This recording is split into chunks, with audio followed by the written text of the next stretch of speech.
What if meeting a parent as an adult for the first time didn't break you, but unlocked who you were always meant to be?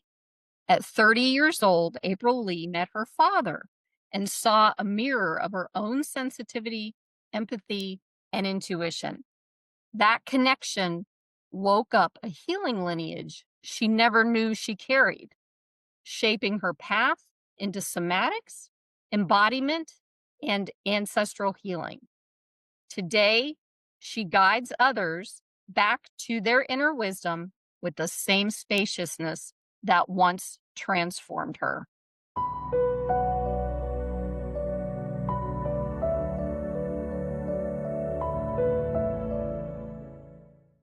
Now, before we dive in, if you're here because you're seeking truth, healing, and transformation, make sure to subscribe and share this episode with someone who's ready for their own awakening.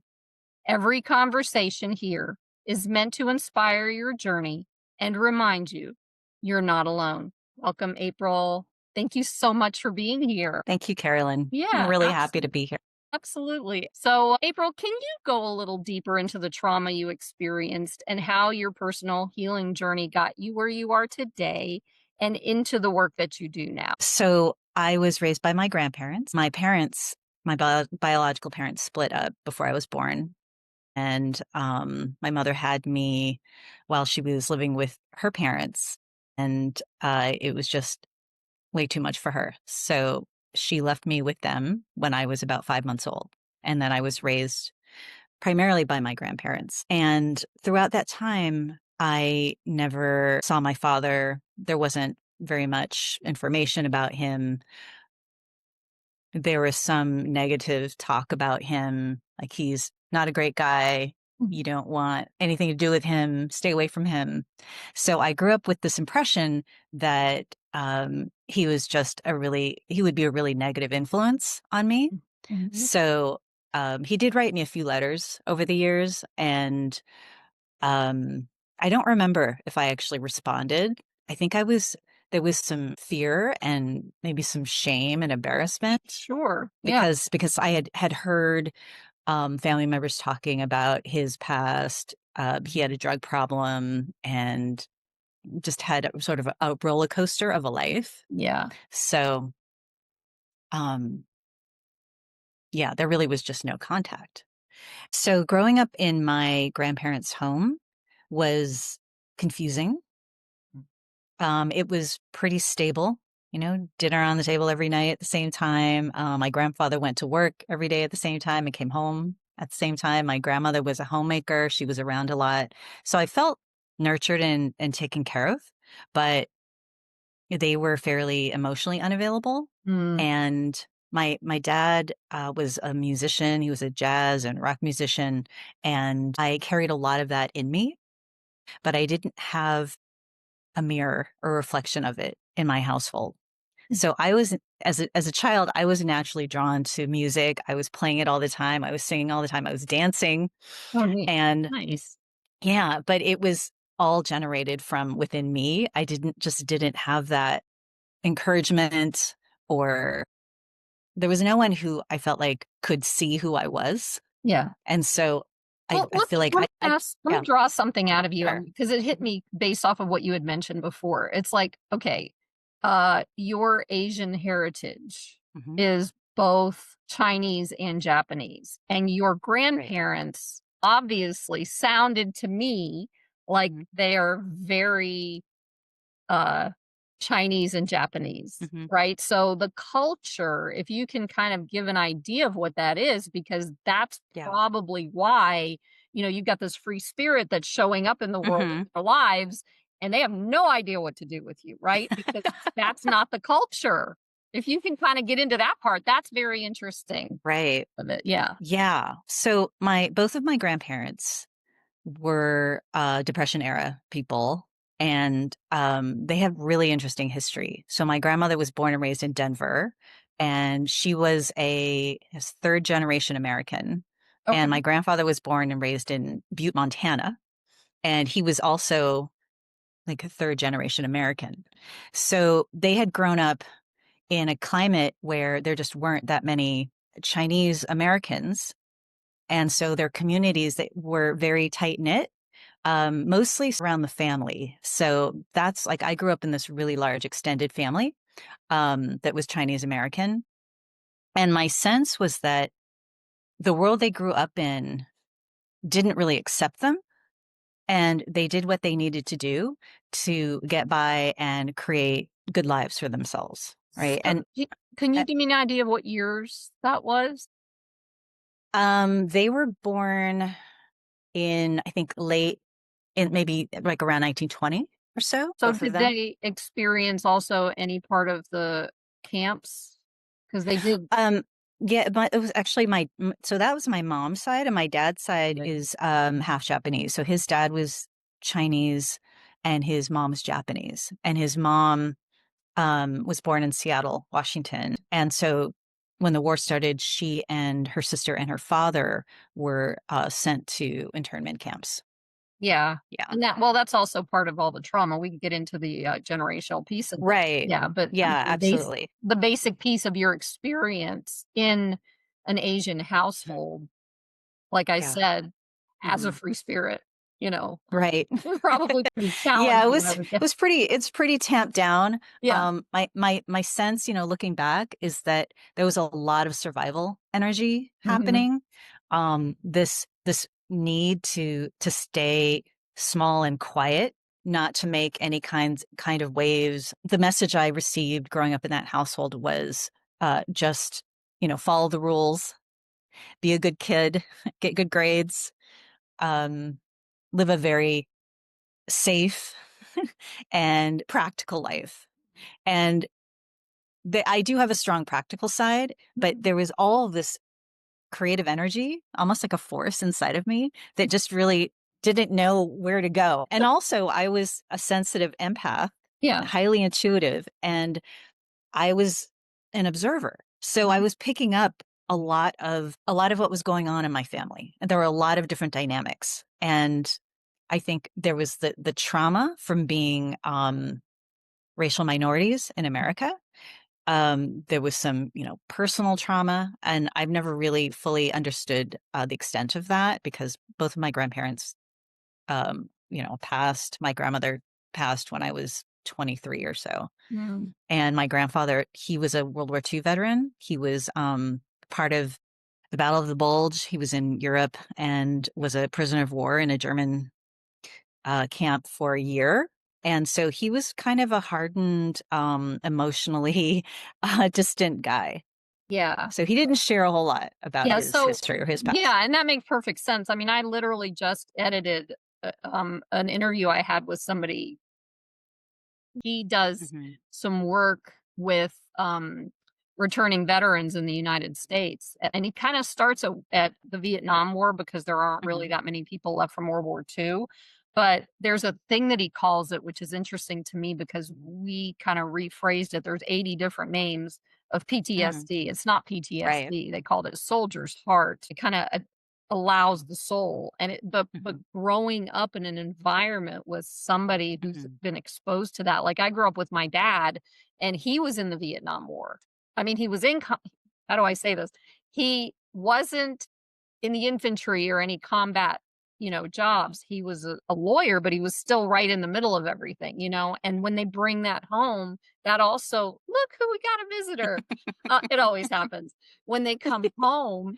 It always, it comes into the DNA, obviously. Right. That's a challenge Yeah. too. So it sounds like there's like a lot of different things that you had like working against your empath and your creative soul, and it's definitely challenge. Yeah. There was a lot that went unsaid.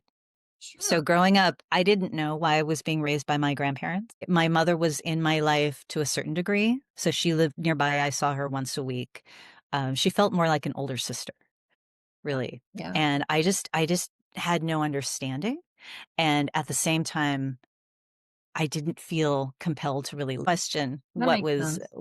but I think I was listening actually on an unconscious, like intuitive level. I didn't realize it at the time, but in hindsight, now after I've done so much healing work and personal development work, that I took on that role. I took on, of the person who, um, was going to hold all of the trauma. Like, I was the one who wanted to hold, um, what was going unsaid, you know? And I Right. think it was I took on that burden, I took on that responsibility unconsciously, and that followed me throughout my Yeah. life. Yeah, Yeah. that's an extremely heavy burden. I can relate to that part of it for sure, because 'cause I'm kinda going through something myself that's related to always carrying other people's Yeah. burdens and then making it a burden of my own, and then I carry my own burden, and then I kinda start, you know, getting down on Mhm, myself or getting anxious, mhm. these things still they come up, but now I can at Yeah, least recognize them from the healing. Like you said, you've done it, right. this healing work.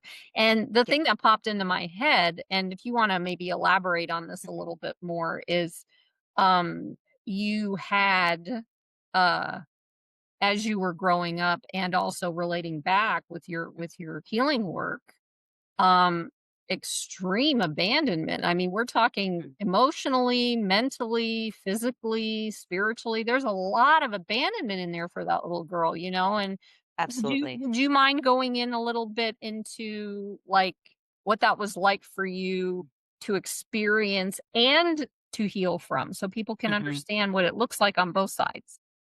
Sure. So I was an only child, so I didn't have a lot of, other people around my age, Mm, you know, to talk to about what was happening in the family. So I was just dealing with it on my own. I, I had all that creative energy, and I just found ways to connect with it and feed it outside of my home. So mm, in activities, sports, and friends, and all those kinds of things. So I think how I was dealing with it. But on an emotional level, I was pretty frozen. I was pretty shut down. Right. I didn't have access to that deeper part of me.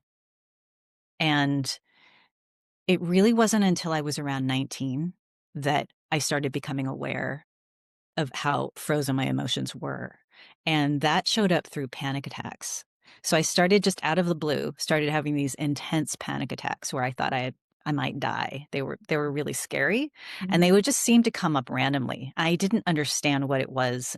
Um, I didn't really have much support around it. I remember telling uh, my doctor about it, and he said, I remember him saying, everyone gets stressed sometimes.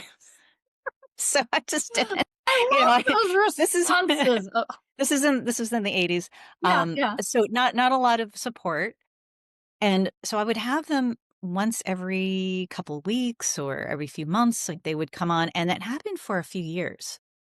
Until one night I was lying in bed, and I just felt the familiar stirrings of the panic attacks coming on. Like I had them so frequently and for such a long time that I started to recognize the science of, like, I could feel this rush of adrenaline, and I would start a lot of thoughts start rushing around in my head, and um, in that moment, something just clicked for me, and it was almost like I was able to be a witness of my own experience. Mm, And I stepped back, and I thought to myself, I wonder if there's something I can do to prevent this panic attack from happening right now. mm. And I just intuitively went into a quieter space. And then I heard a little voice that said, maybe you're not feeling your emotions. And in that, in that moment, something in me just said, trust it. And I did. And I just let myself feel whatever was there. And I'd never really done that intentionally before. Like, actually feel, like, look for and seek out emotions that might be in my body. And so that was my first major somatic Mm. experience. The Felt scariest one because it's the first one, and absolutely. it's like, "What is this? I don't like this. This is not making me happy." Yeah.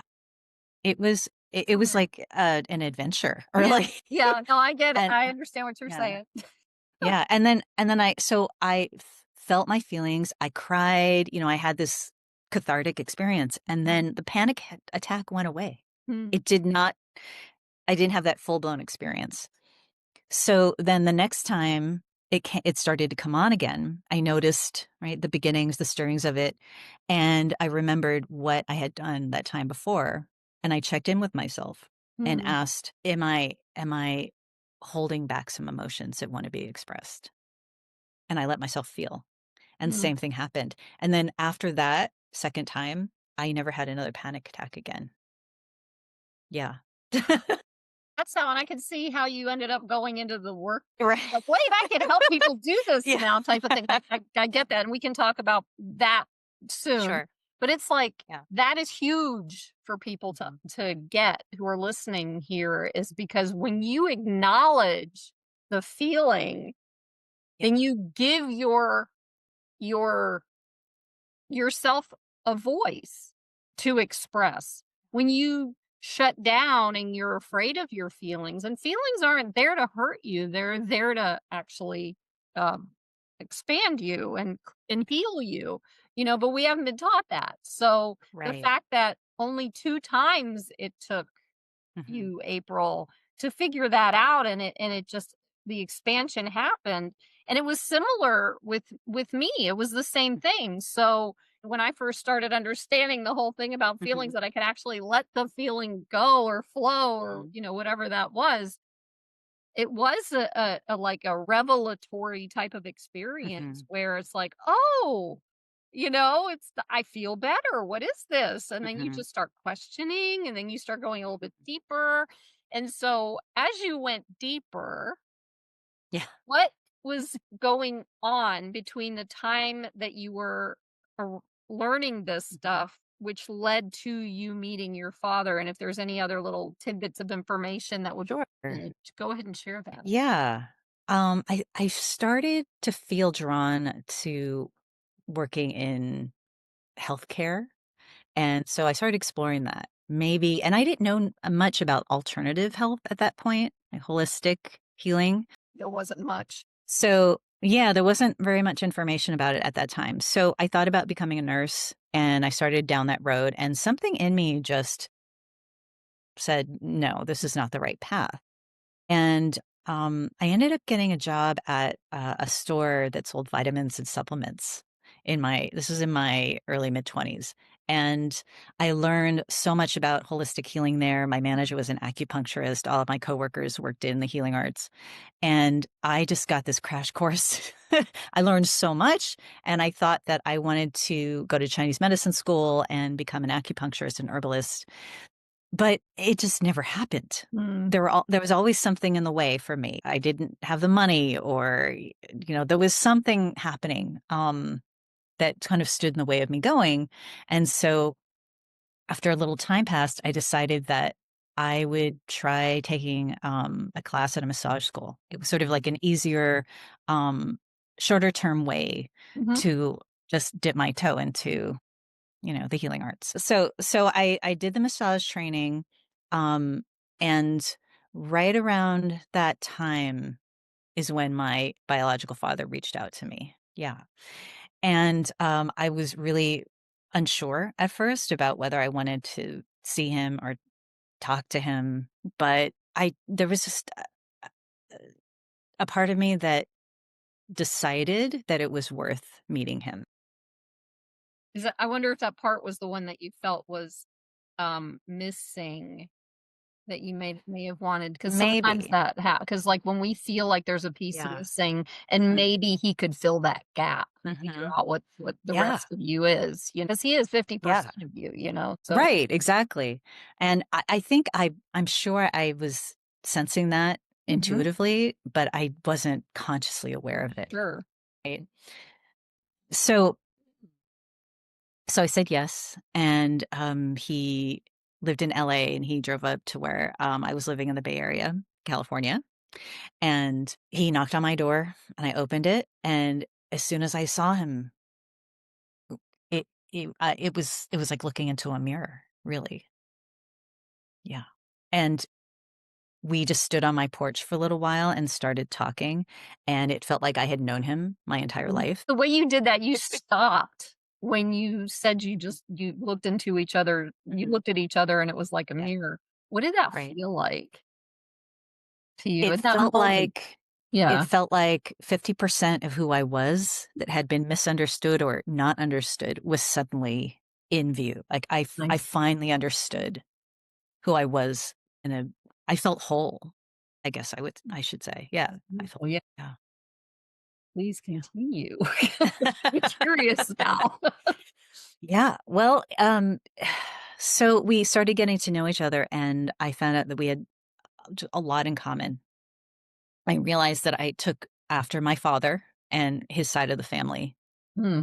in a really big way. I had never felt that strong of a connection with my mother's side, really. I always felt like a fish out of water a Hmm. bit. Meeting my father, it just showed me so much about who I really was. And he shared with me that, he had been a musician for a long time. And then within the last maybe 5 years or so before we met, he discovered that he was a healer. And he had befriended this Hawaiian man who practiced Lomi Lomi and whose grandparents had passed Lomi Lomi to him. Can And you explain what so Lomi Lomi is? Because I know yeah, what Lomi Lomi is, Lomi but I don't Lomi know is if a everybody knows what that is. I can yeah, tell you it's it was the first time I discovered I could fall asleep on a massage table. I right. could never do it with any other massage. Yeah, Um, it's ancient traditional Hawaiian healing, hmm, and it's touch, it's work, touch healing, and hmm, it's traditionally passed down through families. So there's all these different forms of it, and so my dad had his friend passed his family lineage of Lomi Lomi to him. hmm, And he was just starting to rebuild his life because it had been so tumultuous. And around that time, he was, I think, just feeling a lot more stable. He was in a good relationship and he was developing this um, healer part of him. And my sense is that he was stepping into his true power hmm, hmm. that had kind of evaded him his whole life. And so he did a session with me. Well, He that offered must me a have been session. interesting. So I you need to say, got I met my dad. He's a yeah, Lomi Lomi practitioner, right. and he did a session on you to heal you at Yeah, the same right. time. That must have been pretty wild. It was intense. I'm sure. I didn't know what to expect. It was Lomi Lomi's very spiritual, Mhm. and he invoked something in in my house, in my life that I had never experienced before. But at the same time, it was a recognition because something within me already knew what this was. It was like a remembering in a way. That's what Yeah. healing is a remembering. It's not a learning. It So, really did feel that way. It was yeah. almost as if there was a spark inside of me that was being ignited by this experience. And so, yeah, he did the session. I'd never experienced anything like it. And then that night, I went to bed, and all night long, I dreamt about being in Hawaii, and I just had dreams of these Hawaiian men like playing drums on a beach. and, and it was almost like I was being initiated Mhm. into a tradition. Yeah. Yeah, Fantastic. I it was love really that. powerful. I love that. And then the next day, my entire physical body was transformed. Mhm. I had been in a car accident maybe 6 months before that. I had gotten whiplash and, I had, been to the chiropractor a bunch of times and it was still bothering me, and that injury was completely healed. My entire body was free of tension, and I felt like a different person. Mhm. But on the emotional side, there was just so much happening, in that weekend that I hadn't landed yet, but I knew that something huge, like a huge change had happened. So when you finally landed, what you were doing until you stopped. So I became a body worker and then I specialized in craniosacral therapy. So I was primarily a craniosacral therapist for about 20 years or so. Okay. Okay. Which is also cool. That's cool how that works, especially when you guys dig into the job because everybody's so tense and I'm one of them, but that's a Right. very helpful Yeah. thing. Yeah. But you like one thing led to another with this work. And you had mentioned you were talking about creating spacious containers because Mhm. a container is where we can heal. A drug Mhm. or a surgery is not necessarily, you know, healing or a container. So, what does it mean to create spacious containers, and how does that approach support healing and transformation? Yeah. Well, so I didn't follow a straight line to to healing. So I did that massage training. I met my father. He became a mentor for me. And at the time, I don't think that I was quite ready to dive deeply into it. I Mhm. was really taking a slow path. And when I met him, I was working in the corporate world. I worked in operations and HR for tech companies and startups. And so I took healing arts classes kind of here and there. And then it wasn't until about 7 or 8 years into that career that I finally left it Mm, for the healing arts. I got physically sick at in the corporate world, I get and that too. Okay. I couldn't ignore the signs We're anymore. done. Right, my soul was not Yeah. happy or fulfilled, and I knew I was being called to something else. Mhm. So, but in that environment, in operations, I think that's where I started learning about what it meant to create containers. Like I was actually doing that in in a certain kind of way. And then I moved into one-on-one work as a practitioner with people. And I started learning about what it meant to create a safe container in And that what therapeutic does that look like? relationship. That's What okay. that looks like? Yeah, I would say it looks like, well, I always come back to presence, really. Mm, mhm. Being present and still and quiet within myself so that I have the capacity, the ability to listen to what's happening with the other person. It's a safe space. Right. Creating a safe space so people can then listen to themselves. And that's so cool that you say it that way because we are our own healers. I mean, even if we have somebody who is working on us, they are just creating that environment of safety or Right. the container or whatever, but our bodies can heal themselves. So if we have a blind spot, for example, we don't know why this thing is going on in our body, like the Right. whiplash. Why is that? I mean, we knew why because the accident, Mhm. but it's still there, right? Mhm. And why is it Yeah. still there? Why can't this go away? And then for me, it was like 20 years later, still there type of thing. Right. And it's Yeah. the healer or the person who does the work with you um is actually holding space for you, your emotional, mental, spiritual body to heal that physical aspect that isn't Mhm. working Mhm. anymore. So you're your own Yeah. healer, not the doctor, not even the Right. person who's working on you. So when you take that responsibility, to me, the way I've experienced it, it actually up levels the healing process Mhm. because then you're working with your body and not Mhm. against it. Yeah, absolutely.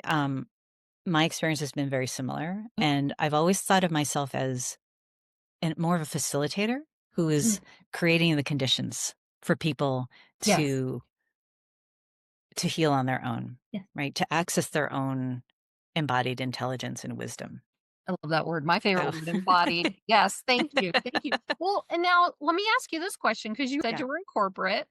I Hmm. understand that concept. What parallels? I mean, there's a huge difference between healing work and corporate work, right? So, what parallels have did you notice between the healing work you did Yeah. with people and the dynamics that you observed in the organizations Right. that you were working at? Uh, I actually noticed a lot. So after I did healing work for quite a long time. I really looked back into my corporate life and could see how I was always working with systems. I've always been a systems thinker. Mhm. And so when I was in the corporate environment, um, I would be attuned to all the different parts and how they connected, what their relationships were, and what was happening in the undercurrents. Mhm. And I've always been a big picture thinker, Mhm. so that's how I approached my corporate work. So I was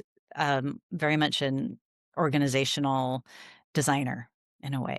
And And then when I started doing body work and then became a craniosacral therapist, I realized that I was working with the nervous system Mhm. and all of these different aspects of a person were coming into play all the time. So I thought of the practice as multidimensional. We were working on the emotional, the physical, the spiritual, and the mental levels all at the same time. And so just like in the corporate world, I would be focused on the connections between all of these parts Mm. and the relationships and the undercurrents, what was happening on those deeper levels. And it wasn't always conscious. And what I found was when you really slow down, that's Yeah. To be going at a million miles an hour. n- It's just the no. And system, and then we all fall apart. Like, exactly. yeah, So in our culture, yeah. there's just a lot of rushing and there's a lot of hustle, Mhm. right? And there's a lot of distraction. There's a lot going on. There's a lot of stimulation.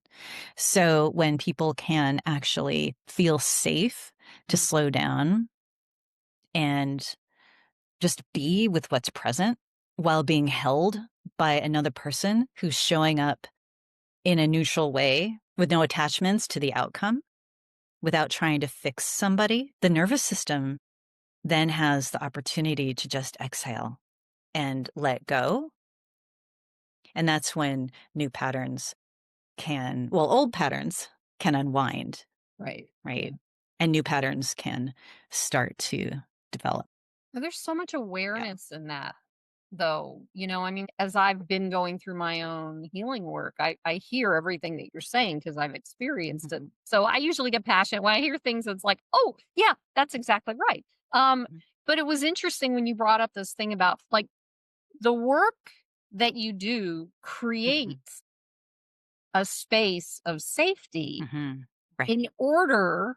I'm just kind of repeating it back in a different way Sure. because it Yeah. sounded really cool how you said that. It's like it then creates a space of safety for your nervous system to come back online or to come back into Mhm. what's the word? Oh my gosh, I can't believe I forgot the word. Mm, uh homeostasis. Yeah. Right. Right. Yes. Yeah. So Balance. Yeah. so just having that container, Mhm, the safe container creates the, mhm, so it's almost like, what do they call that thing with heart coherence? Like you're creating the safe space and your nervous system's like, "Oh, I know what that's like." It's almost like, mhm, tell me if I'm wrong, but I think I'm right about this. It's almost like walking barefoot on the earth. So the earth contains the vibration of, balance. It's 7 point whatever it is, 8.2, what is supposed to be that way. It's not like that mhm, right now, but it's supposed to be there. And our brains actually have that same vibration or whatever. mhm, Like, I'm not that scientific, but I'm giving you words. So when we are stepping on the earth barefoot and uh, bringing them together, that's the same, to me, that feels like the same thing that mhm, you just said. It's like mhm, us being on the earth, feeling the earth, and having mhm, that all, um, co coherenting, that's mhm. a new word, coherenting is the same thing as someone Yeah. coming to you. You're Right. technically the earth, and the person is coherenting Mhm, to you because you're creating that vibration that they need to balance mhm. themselves out. Right. Yeah, okay. Yeah. That all connects for me. And the interesting thing that you talking about the earth is that I have a blog on Substack called Heaven and Earth.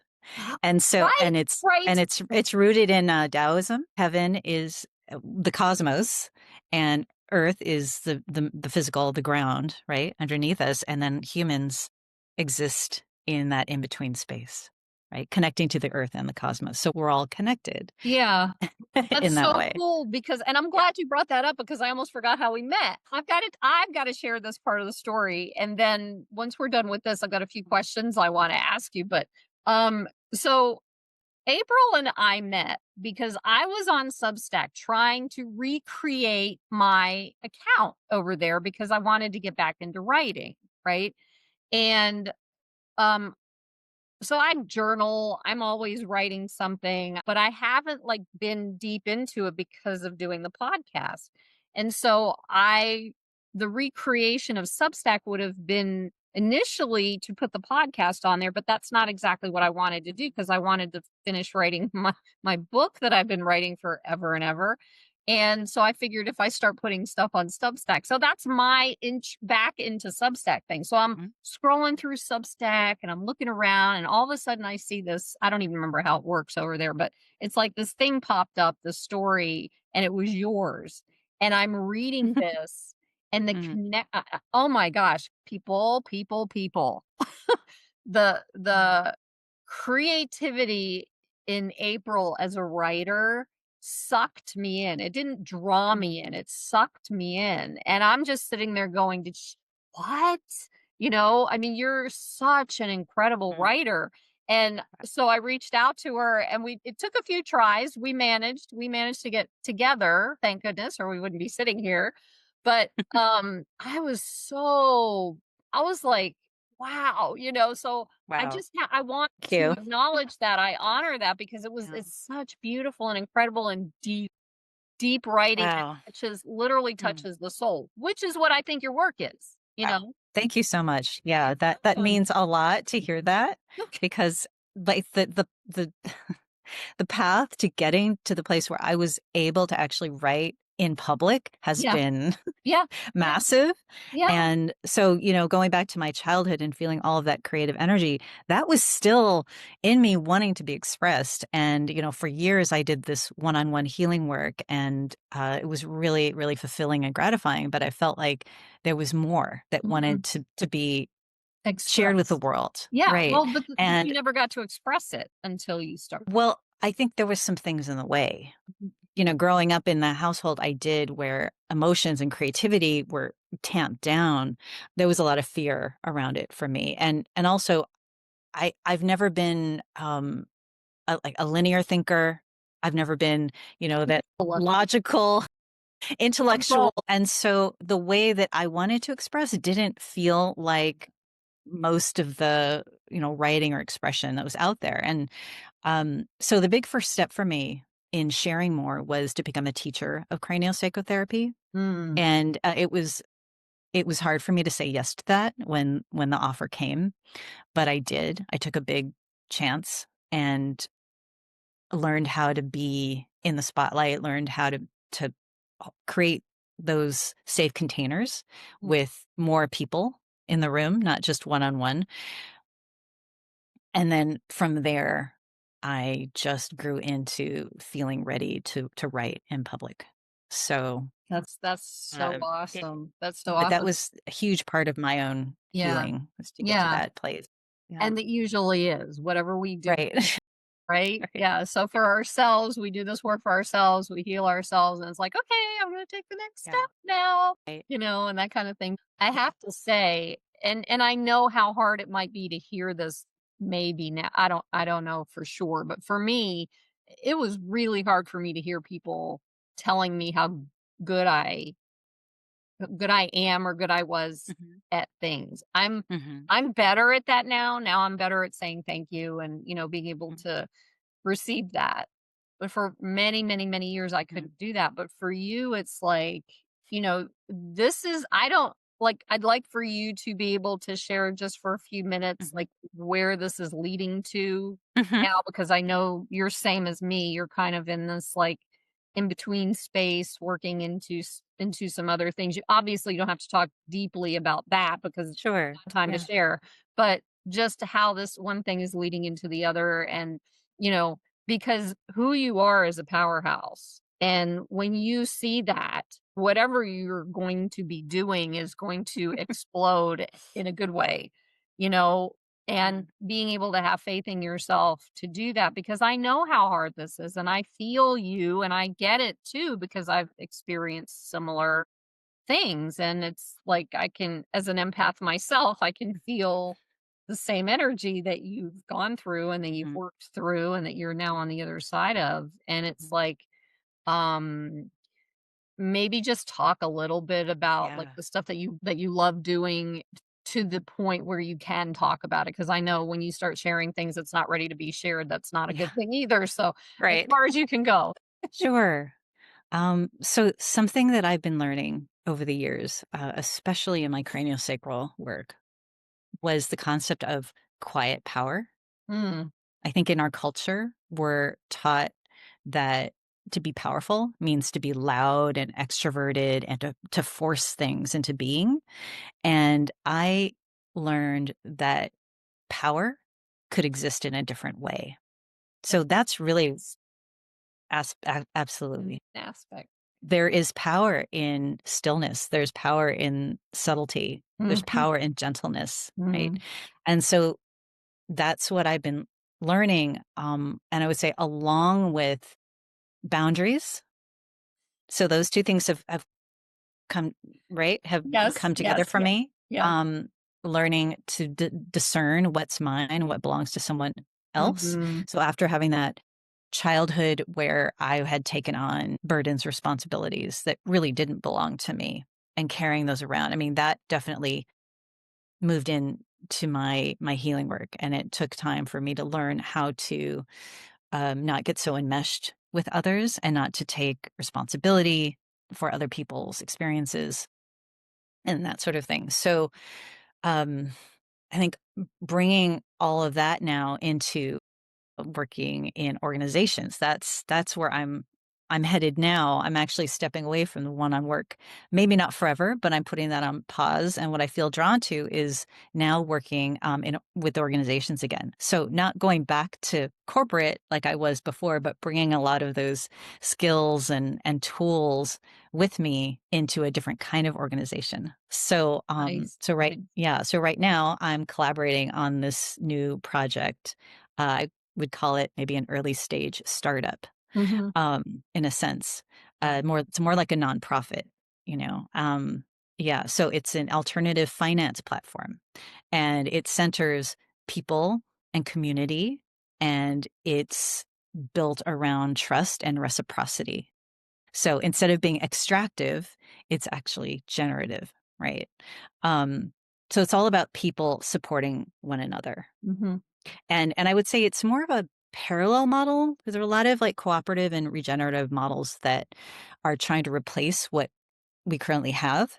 And this model is more about operating in parallel. It brings in, I think, the best of our current system, right? And brings in the best of these other alternative models together, Yeah, we definitely which can use. yeah.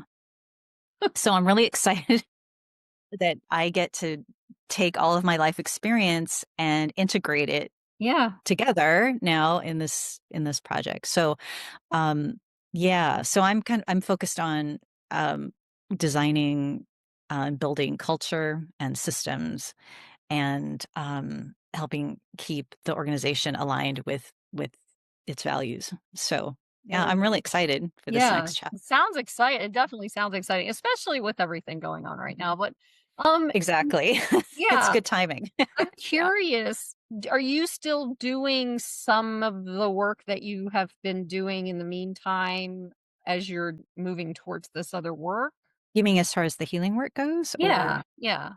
Are you still no? doing that now, or is that kind of I'm still teaching, you're still teaching? Okay, craniopsychotherapy, and, I'm writing, and I'm nice. working with this organization, and Okay. but my one-on-one healing work is on hold, right? It's on hold right now, Yeah, okay. I just wanted to clarify because I didn't know if sure. somebody Yeah. contacts you and they're like, "Hey," you know, but I think it's important for people to know people's stories, even if you're not Yeah. doing something currently, you're also Mhm. working towards something and you're passionate about it. And that's something I want people to see is how, like, when you heal, or as you heal, it's a journey. It's not when.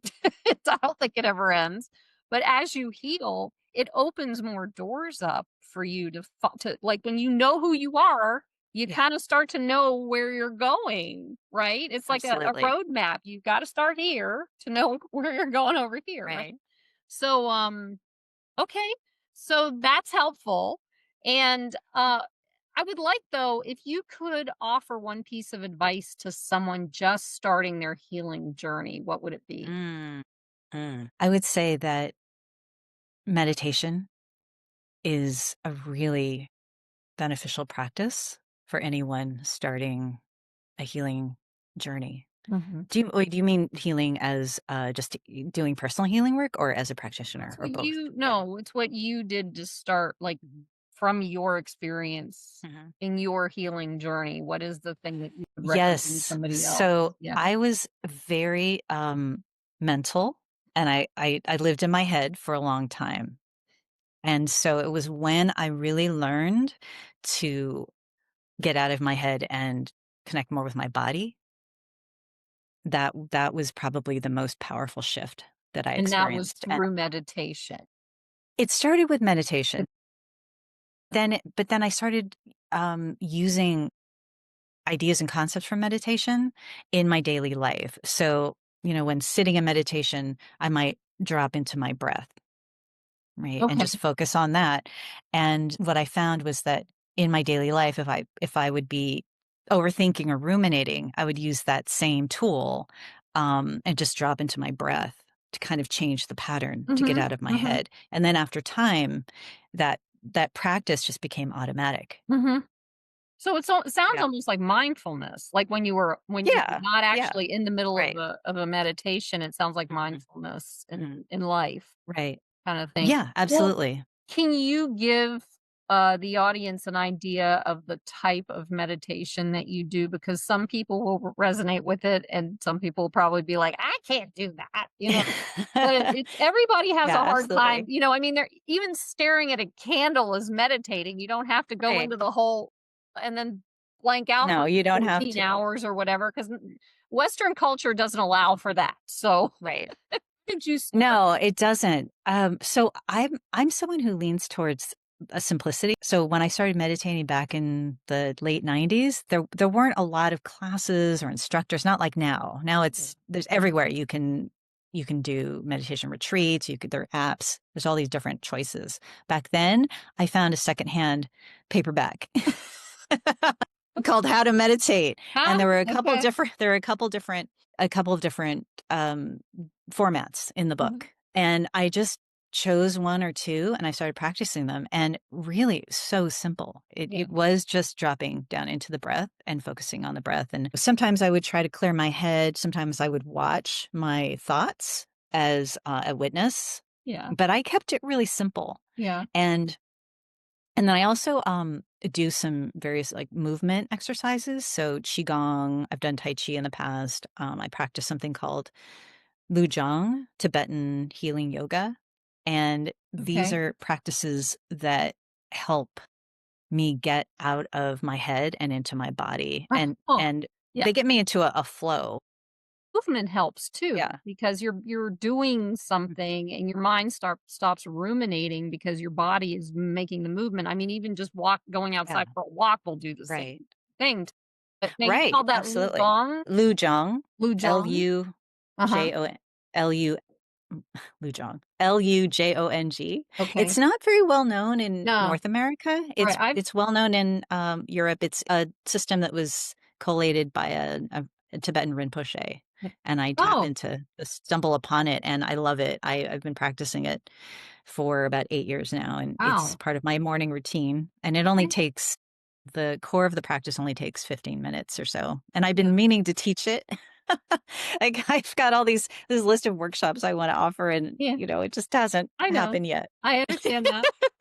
Yeah, I really understand you well. um, And then I wanted but to throw something in for people. yeah, The option that I landed on because nothing worked for me. I'm not the fall into your mhm, breath type of person because my mind yeah, never shuts up. sure. So finally, a year was it a year ago? Year and a half ago. I started doing transcendental meditation. Mm. And it helped me because it let me think, but it also gave me this Ah, okay. word, a mantra, which everybody gets their own and it's not shared and all that, so I'm not gonna Mhm. share it, but, they give you a mantra, so when you start while you're in the practice, which is the total practice is about 23 minutes, because there's an ending 3 minutes where you just sit and just don't do you Mhm. allow everything to Mhm. whatever, but the Yeah. practice itself is 20 minutes twice a day, right? Which doesn't always work for me, Mhm. so I give myself grace. Mhm. But Mhm. going into it, it's like if you start ruminating or if things start coming up or whatever, you say the mantra, you focus on the mantra. And then you just let go of the mantra, you let go of the thoughts. If they come back up again, you focus on the mantra. And it's like this whole cycle that happens. Don't ask me the logistics of how it all works or clears things out or any of that. I could not tell you that.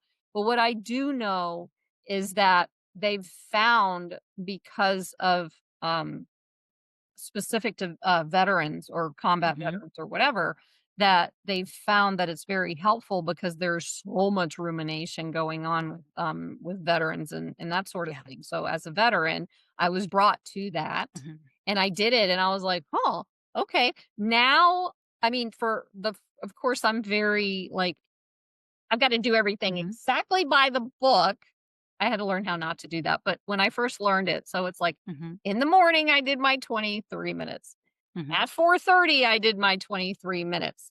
And I did it exactly how they said and I was hard on myself and I had to learn not to be hard on myself and be more, Mhm. give myself grace with it and if I Yes. don't do it for 20 minutes total, or if I Mhm. don't do the afternoon one, it's like I'm giving myself permission to just be me in that moment, that it's not going to work in that moment because Mhm. obviously my nervous system's still jacked up Yeah.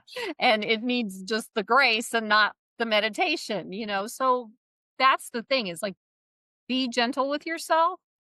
Yes. Don't get upset if you can't go right into a Himalayan No. meditation because it is not going to work with probably most people. No, Right? absolutely. Yeah, and Yeah, that's I why I mean usually recommend the Mhm. candle, the white candle burning, you just Mhm. stare at it and do that for 5 minutes, at least it'll get you out Yeah. of the mind. So Yeah, I like thinking about these practices as a relationship. yeah, So instead of I'm going to do this or going to do that and yeah, try to fit it into my life, like find something that actually meets you, something that matches you, something that feels natural and like you were saying, be gentle with yourself. I think that's key. yeah, because it's just one more thing you can beat yourself up for. It's a good Exactly, thing, exactly, right? and if it just feels like more work, Yeah. I don't know how helpful it's gonna be, but No. something that actually, feels like you can step into a connection with it Right. is really valuable, and Yeah, I think there's so many things out there, like yeah, finding yeah, that right thing for you, and sometimes it is just taking a walk, being in nature, yeah. I think, moving, being still, Yeah, yeah, yeah. whatever Well, works for you. I think box breathing is probably the easiest Mhm, thing that you can do that will take you initially if you're having a hard time, which is just 4 mhm, breaths in, hold for 4, mhm, 4 or count to 4 breaths mhm, out, and then hold for 4 out before you take the mhm, next breath in. So that's called box breathing, and that mhm. that helps to get you used to paying attention to your breath.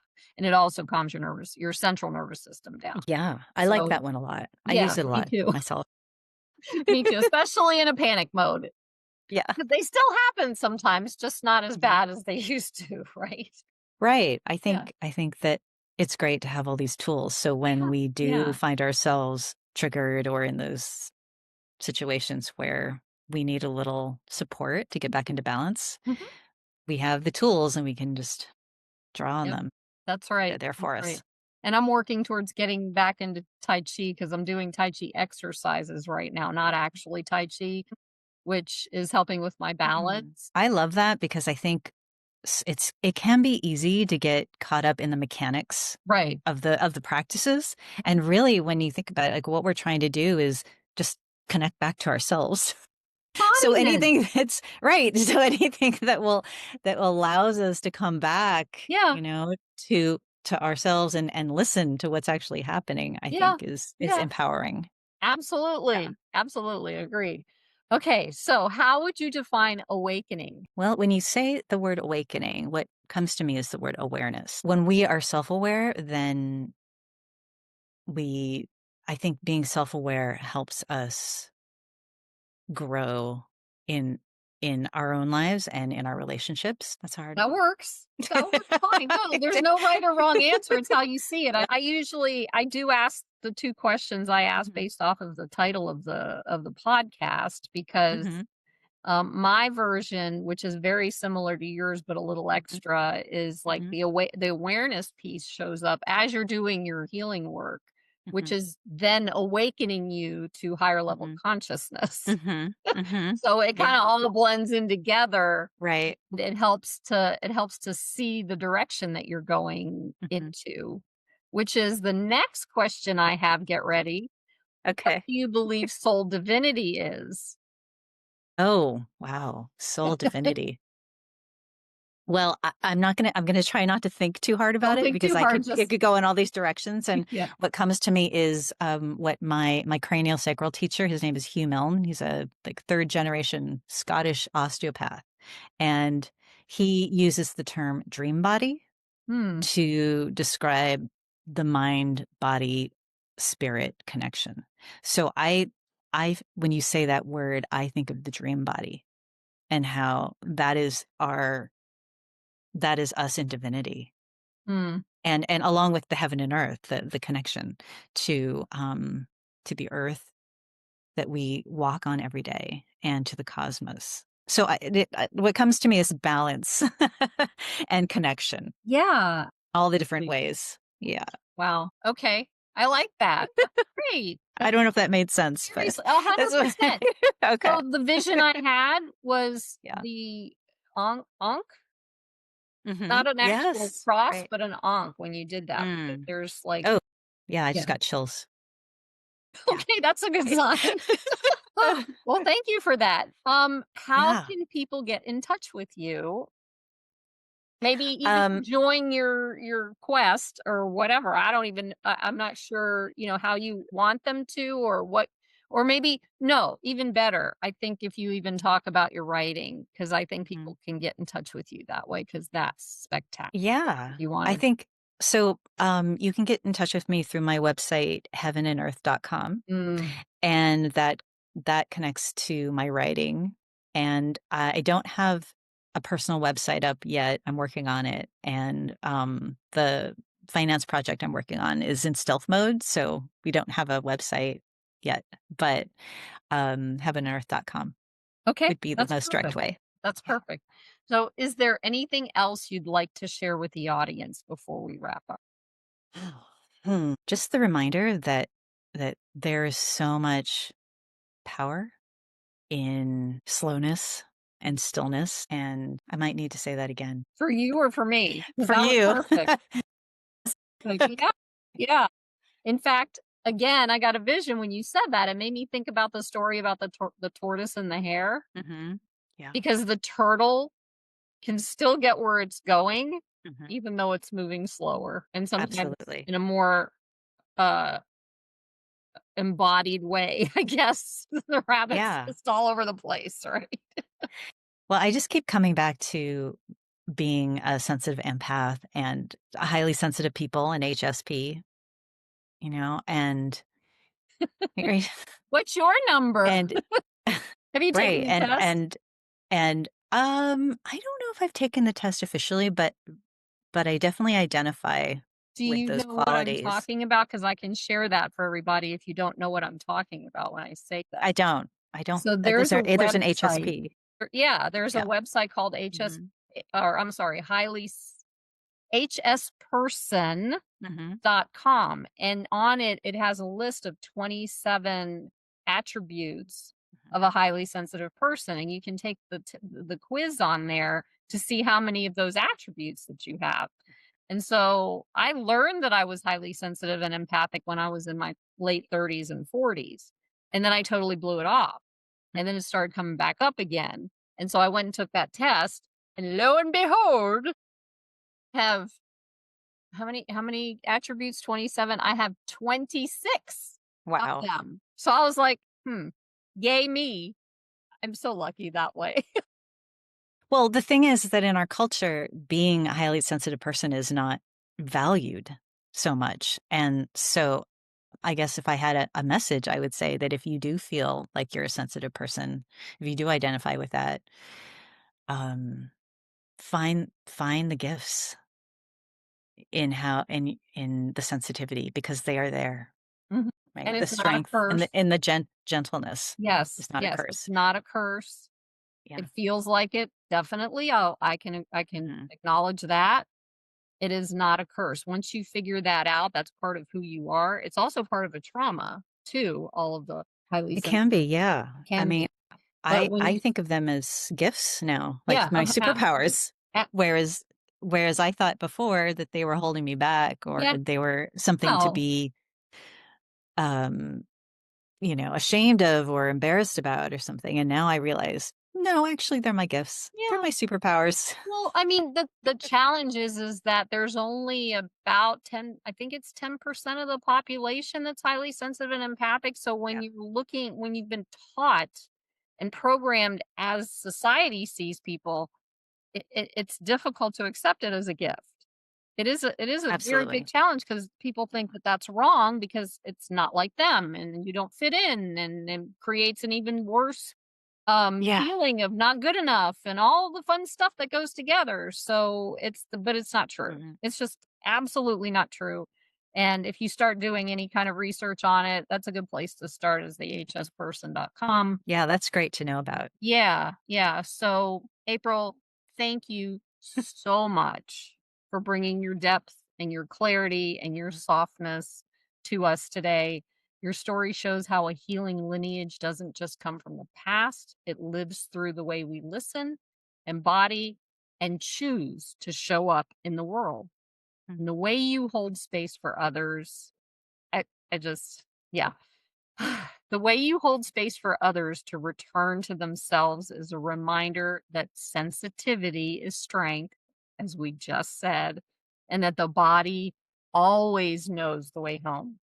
mm, To my I love that. audience, may Mm, this conversation inspire you to trust your own becoming and honor the wisdom rising within you.